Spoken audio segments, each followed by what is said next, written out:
شايفين صينية العجة القمر الجميلة الحلوة دي اللي طعمها يجنن ديت. انا هقول لكم دلوقتي ازاي تعملوها ونشوف في الفيديو مع بعض طريقة عملها وازاي بتطلع منك حلوة وجميلة. السلام عليكم ورحمة الله وبركاته. ازيكم حبايبي؟ عاملين ايه؟ يا رب تكونوا بخير وبصحة وسعادة. اهلا بيكم فيديو جديد ان شاء الله، وهوريكم النهاردة هقضي اليوم ازاي، وهتبقوا معايا ان شاء الله. ف يا رب كده الفيديو يعجبكم. وقبل ما نبدأ الفيديو احب يعني اشكركم كلكم، والله العظيم اشكركم كلكم فرحتوني، وكلكم خليتوني كده مبسوطة وسعيدة. يعني كل حاجة في القناة الحمد لله اتحسنت على ايديكم. طبعا بعد ربنا الحمد لله. الفيديوهات بتتفرجوا لي عليها، المشاهدات زادت. عدد المشتركين الحمد لله بفضل الله ثم انتم العدد زاد. مش عارفه اقول لكم ايه والله. كل اللي هقوله يعني ان ربنا يجازيكم كلكم خير ويفرح قلبكم زي ما فرحتوا قلبي، وتبقوا معايا كده في القناة من أول ما هبدأها إن شاء الله لغاية ما نوصل للمليون كلنا مع بعض كده إن شاء الله. يعني قد ايه كده كومنتاتكو بتشجعني وكومنتاتكو. يعني انا كنت الاول بشوف اليوتيوبرز مثلا بيقولوا ان الكومنتات بتحفزنا، الكومنتات مش عارف ايه. كنت بقول يعني مجرد كومنت هيحفزهم، فلقيت ان صح والله الكومنتات دي بتحفز الواحد جدا. الواحد لما يشوف المشاهدات ولما يشوف اللايك ويشوف الحاجات دي، انا مش محضره والله الكلام اقوله، بس كل اللي عايزه اقوله لكم ان فعلا طلع الكلام صح، ان تاثير الناس والمتابعين على اللي صاحب القناه او اللي بيقدم القناه او اللي بيقدم الفيديوهات بيبقى ليه تاثير كبير جدا جدا جدا جدا. فبشكركم وربنا يكرمكم وربنا يصلح لكم حالكم كلكم يا رب، ويخليكوا ليا. والحمد لله ان ربنا بيكرمني بمتابعين محترمين زيكم، متابعين قلوبهم حلوة وبيحبوا الخير ليا، ونفسهم القناة تكبر ونفسهم القناة تنجح ومش عارفين يعملوا لي ايه ولا ايه علشان القناة تزيد. الله يبارك لكم ويصلح لكم حالكم. تعالوا بقى معايا نشوف الفيديو بيبدأ ازاي. ده كده كان الفطار بقى. قمت الصبح بصراحة انا كان بقالي كام يوم كده ما باكلش، قلت بقى اعمل دايت بقى والكلام ده اللي احنا بنبقى متحفزين ليه قوي. فقمت جعانة جدا بقالي كام يوم ما باكلش كويس، فحطيت تقريبا جوعي كله في الفطار بتاع النهارده. دي كده طعمية بكون يعني انا متعودة اجيب عجينة طعمية. عجينة هي بتتباع كده عجينة وانا باخدها اقليها في البيت، وممكن انتي تشتريها جاهزة مقلية، بس انا بحب كده اقليها في البيت. هنا كده عملت الطعمية اهي وبقليها. مش عايزة اقول لكم ريحتها تحفة تحفة تحفة تحفة تحفة التحف، وطعمها اتحف واتحف. وعلشان بقى يعني الدمار بتاع الرجيم يكمل، رحت عاملة ايه القوطة بالفلفل بالثوم الجميل اللي قدامنا ده. دي بتبقى عبارة عن شوية زيت، وبقطع فلفل حار اخضر كده ومعاها طماطم وشوية توم، واحطهم كلهم كده على النار لغاية ما يتسبكوا، ومعاهم بقى شوية فلفل اسود ومعاهم شوية ملح. بيبقى طعمها جميل قوي الفلفل بالقوطة دي، يعني دي الطاسة دي كده كفيلة ان هي تأكلك اي حاجة جنبها. اه والله. مش عايزاكم تبصوا على البوتاجاز، البوتاجاز بايظ، بصوا من السقف. الشقة اللي فوقية ديت بتتوضب، ف كل شوية بيدقوا وبوظوا السقف خالص، وهو أصلا من أول كان فيه مية، يعني حاجات كده. فالشقة اللي فوق دي عقبال ما تتوضب تكون أنا شقتي هي اللي عايزة تتوضب. فطبعا البوتاجاز هيتغسل والحاجات دي كلها إن شاء الله بقى نغسل مع بعض كده بإذن الله الحاجات دي كلها، ونعمل بيها روتين ان شاء الله، وهدخلكم معايا المطبخ ساعتها ونعمل ايه روتين مع بعض. بس بصراحه يا جماعه انا بعمل زي ما قلت لكم كده حاجه حاجه على قد ما ربنا ايه بيديني. عايزه اقول لكم ان البوتاجاز ده بقاله كتير جدا ما اتغسلش، فربنا يقويني ان شاء الله. وان شاء الله بتشجيعاتكم كده قولوا لي عايزيني اعمل روتين جوه المطبخ، وقولوا لي واغسل الحاجات دي كلها معاكم، قولوا لي تمام. لو لقيتكم في الكومنتات كاتبين لي كده اعملي روتين وجوه المطبخ ورينا بنغسل البوتاجاز والحاجات دي كلها، طبعا كلكم بتعرفوا تغسلوا الحاجات دي ازاي، بس بقى ايه اشجعكم كده ونشجع بعض. بصوا بقى هنا الطعمية عقبال ما اتقلت كده، بحب اللون ده قوي، اللون اللي هو بيبقى فاتح ده، ولا غامق ولا ني. اللون ده بيبقى حلو قوي. هنا دي كمان كانت اتسبكت اهي، لازم تغطي عليها كده شويه علشان انا ما بحطلهاش ميه، بسيب الميه بتاعه الطماطم تنشف فيها. عايزه اقول لكم بقى، لو عملتي سندوتش طعميه، بص طعميه جميله ازاي. لو عملتي سندوتش طعميه وعليها شويه من الفلفل بالطماطم دي، يا نهار ابيض يا نهار ابيض، انسي بقى الدنيا باللي فيها.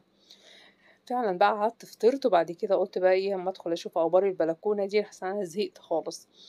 عايزه اغسل حاجات وانشر، وكنت غاسله غسيل، بصوا السور كله اسمنت والمنشر كله اسمنت، والحبال حتى الجديده اللي انا حطيتها كلها بقت اسمنت. فجبت بقى المقشه بسرعه لان انا كنت عندي غسيل وعايزه انشر، فجبت المقشة، وحتى حاولت كده انزل اسمنت، بس الاسمنت كان شوية منهم جامدين، معرفتش ان انا اكسرهم بالمقشة، وشوية منهم ايه عرفت ان انا ايه اكنسهم كده بالمقشة. فبصراحة الواحد ايه، البلكونة دي بتبقى المنفذ بتاعه، انتوا عارفين انا بقعد فيها بالليل بعمل لكم ايه بس كده في الهواء، وخصوصا في الجو الحر النار اللي احنا فيه ده. فكان لازم انضفها طبعا. انتوا عارفين قبل كده انا نضفتها، ورجعت الشقه اللي فوق دي بتتوضب، راحت بهدلتني الدنيا تاني. بصوا كده الاسمنت على المناشر ازاي، بصوا. ان شاء الله ربنا يكرم باذن الله وابقى ادهن المناشر دي، لحسن كده هتصدي وهتبوظ. وطبعا الواحد بيحاول يحافظ على الحاجة، الأسعار بقت نار يا جماعة، فالواحد بيحاول على قدر الإمكان إن هو يحافظ على الحاجة اللي عنده وما يهملهاش. فأنا كده قلت النهاردة حتى يعني أحاول إن أنا أنزل الأسمنت والتراب وأنفض البلكونة وكده، بس مش هقدر إن أنا أمسحها، وكمان بدل ما مسحتهاش مش هينفع إن أنا أنشر فيها. رحت نشر الغسيل جوه كده علشان ما يتبهدلش من التراب، لان لقيت ان هي كمية تراب مش قادرة اقول لكم قد ايه. بصوا، مع اني كنت لسه عاملاها، بس كمية تراب كبيرة جدا جدا جدا، لان البلكونة دي بقالها شهور ما اتكنستش ولا اتعملت ولا اي حاجة. عايزة اقول لكم ان الشقة بتاعتي متبهدلة يا جماعة جدا جدا جدا، لان طبعا انا كنت سايباها وما بعملش فيها حاجة. فعايزه اقول لكم العنكبوت سكنها اصلا بدلنا. والله يا جماعه مش قله نظافه، بس هو الواحد كان بيبقى تعبان، وكان بيبقى مشغول ومش قاعد فيها باستمرار يعني، فالحمد لله على كل شيء يعني. فهنا بصوا كده التراب، وعملت بالزعافة وعملت بالمقشة والحديد، وكحت يعني تعبت جدا فيها والله عقبال ما خلصت تنفيضها. كنت تعبت ما قدرتش امسحها، فقلت خليها بقى يوم تاني امسحها، وبعد كده تبقى جاهزة ان انا احط فيها الغسيل وانشره، لان انا بحب الغسيل بتاعي يعني ياخد الشمس. بحس ان الدنيا كلها ايه اتعقمت كده لما انشر غسيل في الشمس، محبش انشره جوه، الا طبعا لو كان في ظروف يعني.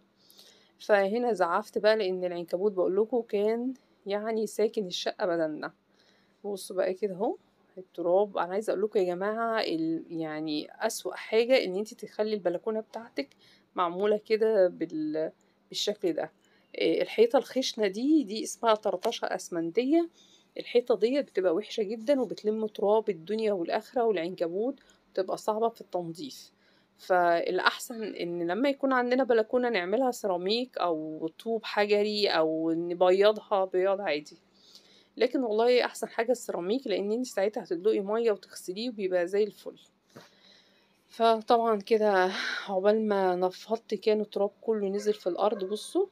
وطبعا اصلا كان في تراب كتير من الشقه اللي فوقينا. يا رب يجعل ادم الخير على صاحبها يا رب، وادم السعد عليه ان شاء الله، نتمنى له الخير فيها باذن واحد احد. بدأت ان انا بقى هنا اكنس والم التراب. طبعا صعب قوي ان انا اكنس، كنت بكنس بايد واحده عشان ايدي التانية كنت ماسكه بيها الموبايل. ادعوا لي بقى يا جماعه كده ربنا يكرمني كده في القناه، وما تنسوش الناس اللي بتتفرج عليا حطوا لنا لايك كده، واكتبوا لي كومنت حلو، واتفرجوا على الفيديو من اوله لاخره. ارجوكم يا جماعه ما تنسوش تتفرجوا على الفيديو من اوله لاخره. طيب هبتدي بقى كده اكنس والم التراب والم كل ده. بصوا قد ايه تراب، تراب وهب وعفرة تعبت قوي والله، ونفسي اتكتم من التراب. فقلت بقى خلاص انا هلمه كده انا كان نفسي امسحها وادلق ميه على السور وعلى الحبال وعلى الحاجات دي كلها، بس بقى للاسف ايه تعبت وما قدرتش ان انا اكمل. معلش بقى يا جماعة، يعني ايه بعمل حاجة حاجة على قد. ادعولي كده بالصحة والعافية يا رب، وان ربنا يشفيني ويعافيني يا رب. فلميت كده كله اهو يا جماعة اهو، شايفين؟ الصحة دي نعمة يا جماعة، حافظوا عليها. الصحة نعمة جدا جدا جدا، حافظوا عليها. الواحد كان زمان يعني وهو شاب بيصحى من الساعة 6 الصبح يشتغل لغاية والله الساعة 12 بالليل أو 1 بالليل. الواحد كان بيقعد فطبعا يشتغل ليل الواحد نهار كان عشان بيجي على خاطر صحته اللي كتير وراه جدا جدا جدا من غير ما يهتم بنفسه ولا أكله ولا علاجه، ولا يشوف مثلا لو في حاجة وجعاه يروح للدكتور ويعالجها أول بأول. مفيش والله الكلام ده خالص. فلغاية ما جت فوق دماغي في الآخر وبقى الواحد ايه مش قادر خالص كده. فادعولي يا جماعة بالشفاء إن شاء الله، وادعولي إن ربنا يقويني ويديني الصحة وأقدر أعمل حاجتي كده وأروق شقتي، وربنا يهدي الجميع يا رب كده. يا يا نفسي أغمض عيني وأفتحها ألاقي الشقة اتروقت والله العظيم. لأن طبعا أنا ما كنتش قاعدة فيها، يعني أقعد فيها شوية وأمشي أقعد فيها شوية. اتبهدلت جدا جدا جدا، وناس كتير قالت لي لا كده التراب هياكلها والحاجة هتبوظ فربنا يعيني بقى كده واحدة واحدة إن شاء الله. وانتوا معايا بإذن الله هنعمل روتينات، وقولوا لي كده عايزيني أعمل روتين ايه في الأول، المطبخ ولا نمسح البلكونة ونرش عليها كده مية بقى وتبقى نزقطط في المية وفي الجو الحر ده. وفي السيراميك بتاع المطبخ عايز يتغسل، وفي سيراميك الحمام حاجات قد كده والله بمسك حاجة حاجة كده على قد ما أقدر، فربنا يكرمني إن شاء الله. ده كده بقى كنت بكنس بالمقشة الطويلة وما كنتش قادرة أملك بصراحة، وكان في اللي هو الوزرة ديت عليها تراب وما كنتش عارفة أنضفها بالمقشة الطويلة، خصوصا إن أنا كنت إيه بصور بالإيد التانية. فجبت بقى المقشة القصيرة ومعاها الجاروف، وبدأت إن أنا ألم وأنضف، ولميت اهو كله ونفضت. ويعني بقت البلكونة حالتها ايه أرحم من الأول بكتير جدا، على الأقل لما أجي أمسح تبقى ايه جاهزة. هنا بقى قلت بقى الناس كتير طلبت مني العجة المصرية، فقلت بقى أعمل لكم العجة. بصوا بقى كده اهو، ده كده بطاطس سوري بصل، يعني حوالي كيلو بصل على حسب الكمية اللي انت هتعمليها. قطعته بصل احمر، بحب جدا البصل الاحمر. قطعته كده زي ما انتوا شايفين، وهبتدي ان انا اروح احط له شوية زيت، وابتدي ان انا اقطع الايه، اسيبه كده على النار يتشوح بس كده يدبل، مش اكتر من كده. ودي خضرة شبت وكزبرة وبقدونس، شبت وكزبرة وبقدونس هبتدي ان انا اقطعهم، بس الاول هخلي الايه البصل على النار. وهنا ده كده قرنين فلفل رومي وفلفل حراق، طبعا حسب ما انت عايزه تحطي رومي بس، عايزه تحطي حراق بس براحتك. شايفين قشر البصل قد ايه؟ قطعت هنا بقى كده الفلفل اهو، وقطعت الخضره، وكان ساعتها بقى البصل دبل، فهقلب دول عليهم. يعني المفروض ان انا كمان احط ده، عايزه تحطيه عليه وتشوحيهم مع البصله تمام. بصي كده البصله اهي دبلت، انا بس تدبل مش عايزاها تتحمر اهي تدبل بس. هاخد بقى هاخد ايه، بسم الله الرحمن الرحيم، بنسى بسرعه جدا او مش قادره اتكلم، لما بتكلم كتير كده نفسي بتتعب. احط عليها الطماطم، قصدي الخضره والفلفل. وهنا كده اكون مجهزه البيض، حوالي مثلا نقولي 10 بيضات، عايزه تكتري من البيض براحتك، طبعا البيض مفيد جدا. كسرتهم وهبتدي ان انا اضربهم كده اهو بالمضرب البيض، اضربهم جامد. وبعد كده احط بقى التوابل بتاعتي اللي انا عايزاها، احط بقى كل التوابل اللي انت تحبيها حطيها، فلفل اسود، ملح، كمون، كزبره، بهارات، الحاجه اللي انت عايزه تحطيها حطيها. شويه جنزبيل، ممكن عايزه تحطي بقى شويه كركم، حطي براحتك، يعني الحاجه اللي انت عايزاها تحطيها حطيها. المهم تضربي البيض قوي كده خلاص. وانا كنت بقى ايه قلت احط بقى البصل كنت عايزة اجرب بقى كده ان انا احط البصل بعد ما يتشوح واحط عليه الخضرة من غير ما اسويها على النار. قلت اسرع بقى كده وايه وخلص. حطيت اهو البصل وقلبته مع الخضرة والفلفل، وهبتدي بقى احط بقى البيض. بس قبل ما احط البيض هحط بقى عليه بيكنج باودر، واحط عليه 4 معالق دقيق، واقلبهم كويس قوي على البيض. وبعد ما اقلبهم كويس قوي هحطهم على الخضرة والبصل. اهو بصوا كده ده البيض اهو. هي سهلة والله مفيهاش حاجة، يعني سهلة جدا. العجة المصرية سهلة جدا جدا جدا. ده كده حطيت الدقيق حوالي 4 معالق، وده جنبي كيس البيكنج باودر، واحطهم بقى على بعض واقلب بقى عليهم الخضرة، وهدخلها الفرن ولغاية ما تستوي كده، تاخد الوش الأحمر الحلو ده. وهي دي الكيكة. واشوفكم بقى على خير وفيديو جديد، والسلام عليكم ورحمة الله وبركاته.